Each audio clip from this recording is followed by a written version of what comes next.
بسم اللہ الرحمن الرحیم۔ السلام علیکم دوستو۔ حضرت سلیمان علیہ السلام کو ایسی بے مثال حکومت اور سلطنت حاصل تھی کہ ساری دنیا پر ہی نہیں بلکہ جنات اور پرندے اور ہوا پر بھی ان کی حکومت تھی، مگر ان سب سامانوں کے باوجود موت سے ان کو بھی نجات نہ تھی، اور یہ موت تو مقررہ وقت پر آنی تھی۔ بیت المقدس کی تعمیر جو حضرت داؤد علیہ السلام نے شروع کی، ملک شام میں جس جگہ حضرت موسیٰ علیہ السلام کا خیمہ گاڑا گیا تھا، ٹھیک اسی جگہ حضرت داؤد علیہ السلام نے بیت المقدس کی بنیاد رکھی، مگر عمارت پوری ہونے سے قبل ہی حضرت داؤد علیہ السلام کی وفات کا وقت آن پہنچا، اور آپ نے اپنے فرزند حضرت سلیمان علیہ السلام کو اس عمارت کی تکمیل کی وصیت فرمائی۔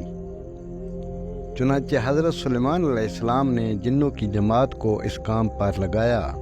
اور عمارت کی تعمیر ہوتی رہی۔ جنات کی طبیعت میں سرکشی غالب تھی۔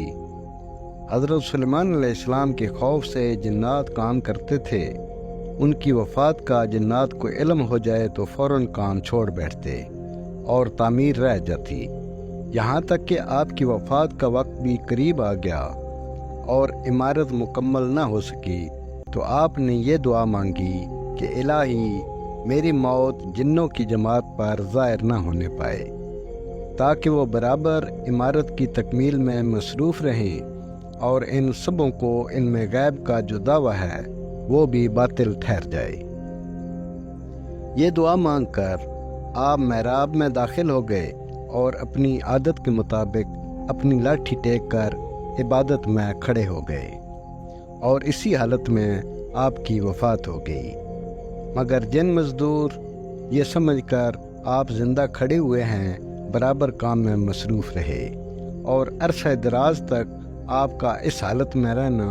جنوں کے گروہ کے لیے کچھ باعث حیرت اس لیے نہیں ہوا کہ وہ بارہا دیکھ چکے تھے کہ آپ ایک ماہ بلکہ کبھی کبھی دو ماہ برابر عبادت میں کھڑے رہا کرتے تھے،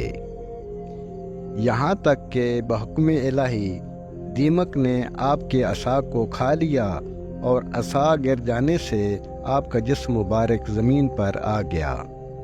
اور اس وقت جنوں کی جماعت اور تمام انسانوں کو پتہ چلا کہ حضرت سلیمان علیہ السلام کی وفات ہو گئی ہے۔